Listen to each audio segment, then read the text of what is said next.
Episode 6 of our popular series, the Mount Rushmore MLB edition. Carl Coulage for the Sports Hit List, by the fans and for the fans. Let me introduce my contributors. TK the Tank, Tom Kenny. He's not talking football. He's not talking pro wrestling, but he is talking baseball. TK, how you doing, bro? Great to be here, Carl. Thanks for having me. Chuck, the Islanders, man, they let me down in game 1, but I have hope for game 2. I'm still with the team. I'm not dropping the bandwagon. I'm still riding with the Islanders to the end I die. How you doing, man? Pretty good. Game 1 it hurt to watch. It was a struggle considering how well they played. But you know what, Carl? It's just one game. Game 2 tonight. I'm ready. Mr. Numbers, you usually see him on a basketball segment, but he's dabbling in the baseball. He said, "Carl, I gotta get in on the baseball action." Here's Mr. Numbers, Andres Srivas. Andres, how you doing? I'm doing amazing now that I'm here with you guys. Thank you for having me once again, sir. And finally, from the Alan Austin Show, Mr. Alan Austin himself. Alan, how you doing, bro? It's a pleasure to have you back on. Carl, the pleasure is all mine. Thanks for having me. All right, you guys know how this Mount Rushmore series works. You guys get 4 picks for your ultimate list, and then we decide who makes the hit list. Let me throw it to Andres first, since this is his first Mount Rushmore.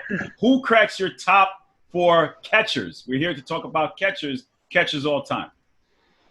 This was definitely a hard one for me. I might get bashed a little bit, but you know what? We keep on pushing, we keep on going forward. At number 4, I have Buster Posey, 3-time World Series champion, NL MVP in 2012, 4-time Silver Slugger. He won the Hank Aaron Award. He won the batting champion, 6-time All-Star, Gold Glover. He had the best win above replacement season in 2012. That's Buster Posey for you. He's number 4. Number 3 is Mike Piazza. Some of you may know him if you're a Mets fan or if you're a Marlins fan. 12-time All-Star, 427 home runs, 10-time Silver Slugger. Could have been the greatest offensive catcher of all time if he had more longevity, but nonetheless is up there. Number 2, I have Johnny Bench, 14-time All-Star, 2-time World Series MVP, 2-time NL MVP, a World Series MVP, and a 10-time Gold Glove winner. And number 1, this pains me to say, but there's nobody better at the catcher position than Yogi Berra. Regardless of how you feel about the 1910s, the 1920s, the 1890s, whatever you want to call that era of baseball, Yogi Berra was an 18-time All-Star, 13-time World Series champion, and a 3-time AL MVP. I had to keep Pudge off. It hurt me in my heart, but I'm sorry. So the floor is yours, Carl. Thank you, sir. So we have Yogi Berra, Johnny Bench, Mike Piazza, and Buster Posey. Let's go to Charlie. Chuck, you're on the clock. All right, Carl, before I give my 4, I got to give 2 honorable mentions. And I know you don't like ifs, but if these guys did not go through what they went through, they would have definitely made their Mount Rushmore. First one is Thurman Munson, who tragically died in an airplane crash, would have definitely made a Mount Rushmore of catchers. And the second one is Roy Campanella, who got into a tragic car accident, which disabled him for a period of time. But I think he eventually got over it. But he was on a path similar to Munson. So those 2 guys would have definitely made it. Starting at number 4, no, I'm going to start at 1. Let me start at 1. The first one, just like Andres said, Yogi Berra. I'm a Yankee fan. I got to pick him. I believe he's won 10 World Series. The guy was the Yankees. So I'm going to go with Yogi Berra. Number 2, Johnny Bench. He was the heart and soul of the Big Red Machine, him and Pete Rose. So, and he was basically one of those first 2-way do-it-all catchers, both on offensively and defensively. Number 3, I'm going to have to pick Pudge. I was a big Pudge fan growing up. I just loved his game. He basically molded to what you see today with guys like Yachty and so on. So I'm going to take Pudge. And number 4 was the toughest. And it came down to Piazza and Colton Fisk. But I'm going to have to give the edge to Mike Piazza, maybe because I saw him play, but he's basically the best offensive catcher of all time. So I'm going to give it to Mike Piazza. All right, Yogi Berra, Johnny Bench, Ivan Pudge Rodriguez, and Mike Piazza. Mr. Alan Austin, you're on the clock, bro. Thank you, Carl. My honorable mention would go to somebody who's not eligible for this list, and that's Josh Gibson. Probably one of the best players of all time, especially at the catcher position. So my 4th place is going to be Mike Piazza. My 3rd place is going to be Ivan Pudge Rodriguez. My second place is going to be Yogi Berra, and my first place is going to be Johnny Bench. A lot for all the reasons that were already stated, and the reason I put Bench at number 1, highest WAR ever. Berra is 6th in that number, and Bench has a lot. He's got 75.2. Berra's got 59.5. I think that's a pretty big difference. Also, you really can't go wrong with either of the two. So I have Bench edging out Berra for the top catcher of all time. But really, any of the kind of high praise. Okay, so Johnny Bench, Yogi Berra, Pudge Rodriguez, and Mike Piazza. TK, you're on the clock, bro. All right, Carl. So number 4, also honorable mentions. It was hard for me, like it was Charlie, to pick a number 4 because you had Roy Campanella, whose career tragically ended early with the automobile accident, and you had Carlton Fisk.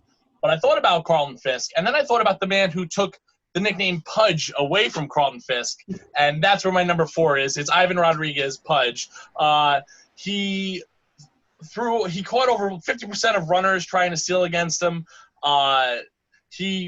Before there was Yadi Molina, there was Pudge. He could hit. He had 300-plus home runs. He went to Florida in 2003 and beat Derek Jeter's dreaded Yankees in the World Series for a World Series victory. And he was a great, great defensive and offensive catcher. Really changed the game. Just watching baseball as a kid, seeing Pudge stand up, throw a guy out at third that was leading too far. Just amazing skill, amazing ability. Number 3, I'm going for the San Diego Padres and Oakland Athletics great Mike Piazza.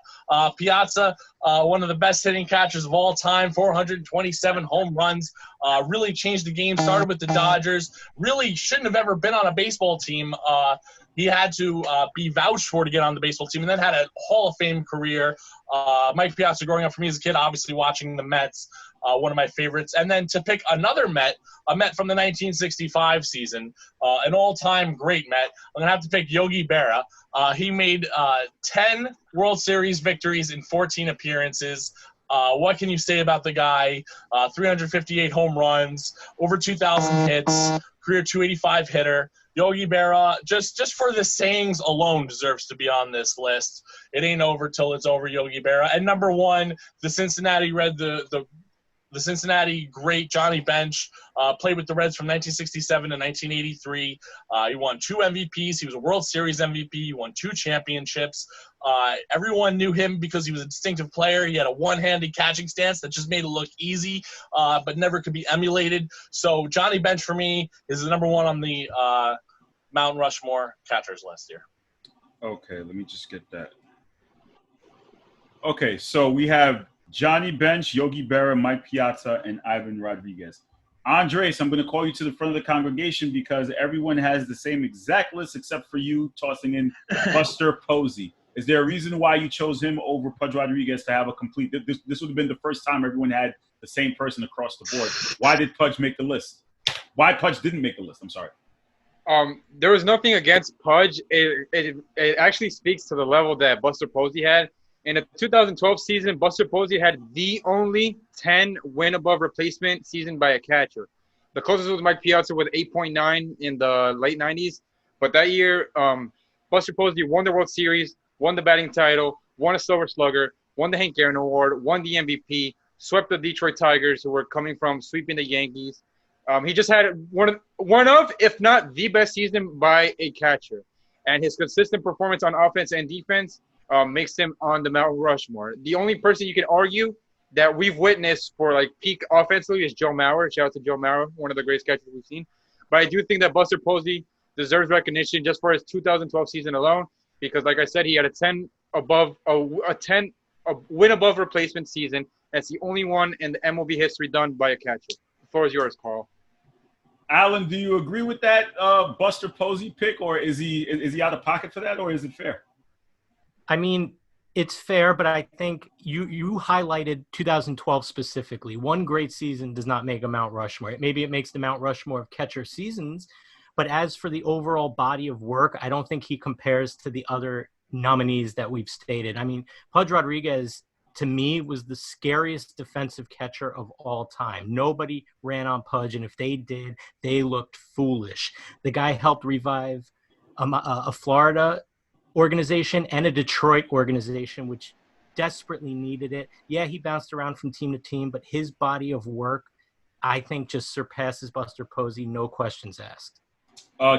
Chuck, could you make that case for Buster? Or again, is that fair? Being Or a Posey fan, I would definitely think about having him in. And the reason why I didn't put him in is because he's still in the middle of his career. So you don't know how he's going to go out there and perform for the next 5 to 6 years. And with the way that the injuries have taken such a toll on him, I don't even know if he's going to be catching within the next 2 years or so. So I think that's why I got to leave him off, because I don't know how his career is going to end. But listen, when he was in his prime, winning the World Series with the Giants, this is probably one of the greatest catchers I've ever seen, both defensively and offensively. So I understand the case, but I can't personally put him on because I've seen the other 4 guys. I know what they've done on the field. Their careers are over, case closed. But also, then if you want to mention Posey, you can also mention Joe Mauer, who had a solid peak.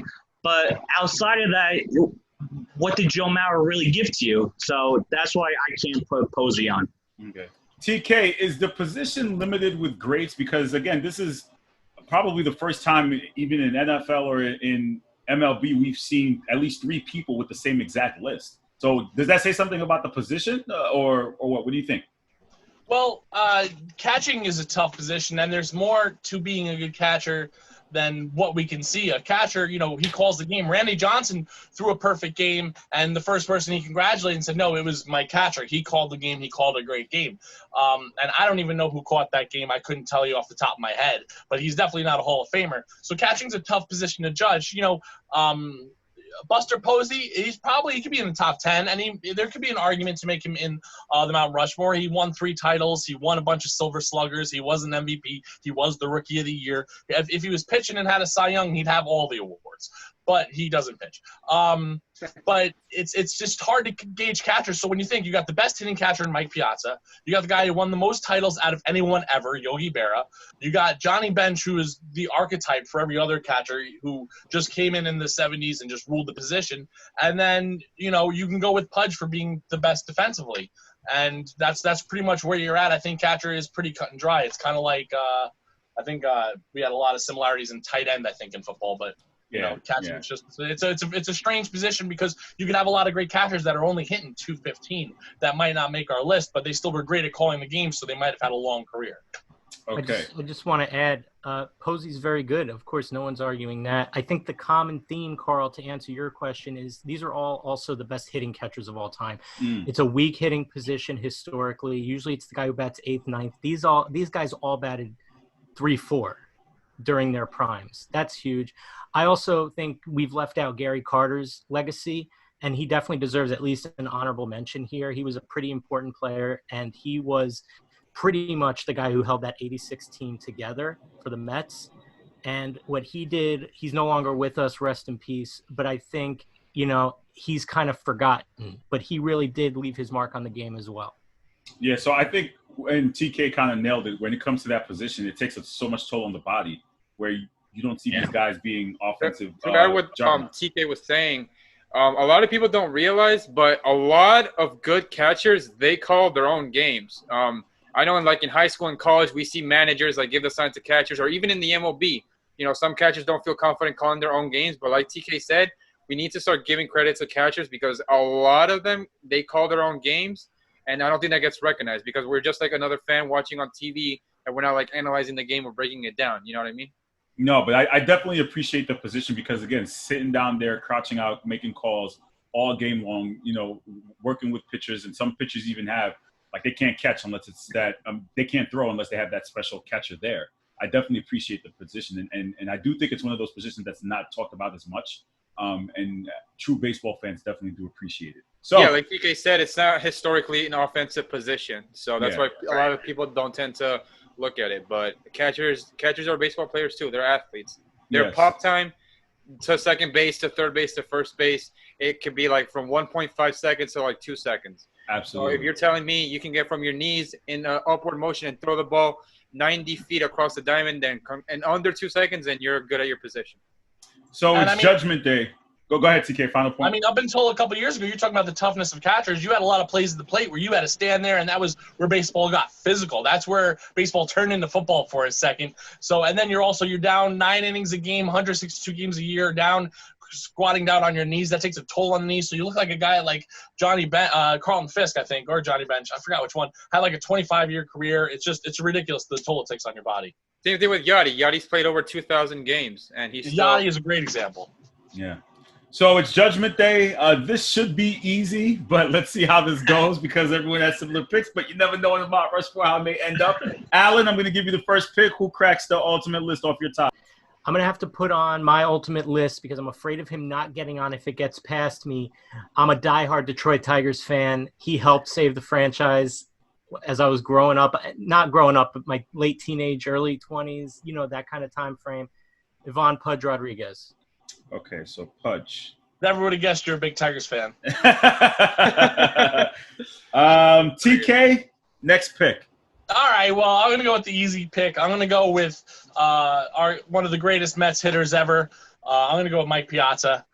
Growing up watching him, I really became I started being a baseball fan in 1996. My dad took me to a Mets game. Todd Hundley hit a grand slam. I thought it was awesome. But Mike Piazza was one of my first favorite players where I was like, wow, this guy's amazing. And I was just a kid and I loved him and it was great watching his career. So Mike Piazza. Okay, Chuck. What kind of Yankee fan would I be by not taking Yogi? I mean, the stats speak for itself. I could pull a Manny and say bench, but I'm going to stick true to my Yankee pride and go with Yogi. Okay, so we got Yogi, Pudge, and Mike. Andres, you get the last pick. This is where it gets interesting. Don't ruin it. It's a layup. This is where it is. Layup. Andres, Mr. Numbers, last pick. Johnny Bench, man. Okay. Gotta be Johnny Bench. But listen, if you tell me a 14-time All-Star, 2-time World Series and 2-time World Series champion, 2-time NL MVP, World Series MVP, and a 10-time Gold Glove winner doesn't deserve to be on the Mount Rushmore, you're insane. So shout out to Johnny Bench, and he deserves to be on the Mount Rushmore 110%. Okay, so this is a clean sweep here. Yogi Berra, Johnny Bench, Pudge Rodriguez, and Mike Piazza. There shouldn't be any objections because that's 3 of the 4's list, right? Not at all. No objections here. Yeah, there we go. Too easy. This was an easy one. This is the first time we had no so you can go watch the Celtics. Thank you. I appreciate you, my brother. That's why you my man. I owe you a beer for that one. Thank you so much. Gentlemen, thank you for joining me on the special edition Mount Rushmore episode 6. We have 3 more left. We have closing pitcher, and manager, and then we move on to the NBA. Please make sure you like, share, comment, subscribe to all of our content. Make sure you check out the Alan Austin Show, new episode coming. I work on that show as an editor, and Alan does a great job producing it. So a lot of content coming out. I know Andres has stuff coming out too on his podcast. So please make sure you like, share, comment, subscribe to everyone's content. Talk to you guys soon. Take care. Stay safe.